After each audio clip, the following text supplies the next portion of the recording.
आज की बात अब हर शाम सोमवार से शुक्रवार 8:30 बजे से। इजराइल और हिजबुल्लाह का मसला वो न ईरान सुलझा पाएगा ना अमेरिका सुलझा पाएगा।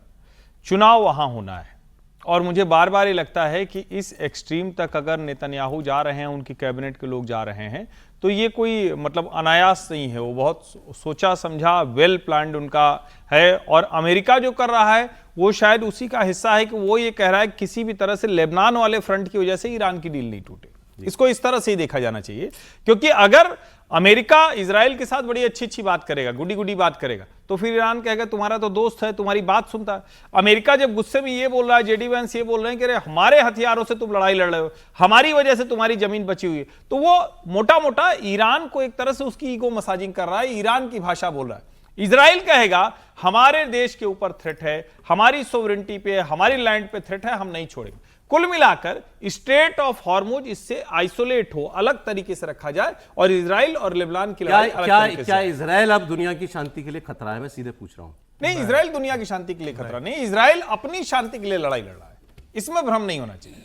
इजराइल अगर ईरान से हमला कर रहा है, ईरान से लड़ाई लड़ा है तो अलग चीज है। ये लड़ाई अब आप कहेंगे एक छोटी सी बात है, मैं सेल्फिश, मैंने पहले कहा था मैं सेल्फिश होकर बोल रहा हूं। मैं शांति भी नहीं कहता, मैं कहता हूं क्या दुनिया की सेहत के लिए खतरा है।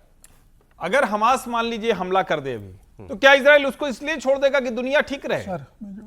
क्या दुनिया का कोई एक देश इसलिए दूसरे पर हमला करता है या नहीं करता है कि दुनिया की सेहत ठीक है? हर कोई अपने लिए करता है। हिजबुल मुजाहिदीन हमला करे और हमने संकल्प लिया है कि भाई कुछ भी करेगा तो हम ऊपर हमला हो तो जस्टिफाइड है जवाब देना सर, तो वही तो है। लेकिन अब एक वॉर शुरू हो गई है तो मैं खत्म करके ही रोकूंगा, वो भी बात नहीं नहीं नहीं नहीं नहीं नहीं ऐसा नहीं है। अच्छा, वार कंटिन्यूअस है। अच्छा, हिजबुल्लाह के समीर जी कुछ बोल रहे थे। मुझे लगता है कि नेतन्याहू सभ्य दुनिया के लिए सबसे बड़ा संकट है, सबसे बड़ा खतरा है सभ्य समाज के लिए, और वो जब तक रहेंगे सभ्य दुनिया खतरे में बनी रहेगी।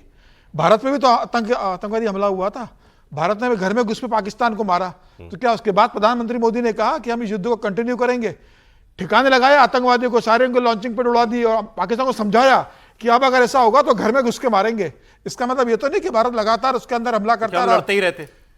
अब वो तो लगातार आप लेबनान में आप अपनी विस्तारवादी योजनाओं के चक्कर में जमीन कब्जाने के लिए आपने हिजबुल्लाह को खत्म किया, सबको किया, मानते खत्म करना चाहिए, लेकिन आप आम नागरिकों को मारते जा रहे हो और रुक नहीं रहे हो। वहां समझौता हो गया है, आप कम से कम 6 महीने रुक के देखो ना, होगा उसके बाद सर इलेक्शन है, जो दुनिया के लिए आपने संकट खड़ा कर दिया स्टेट ऑफ हॉर्मुज के माध्यम से।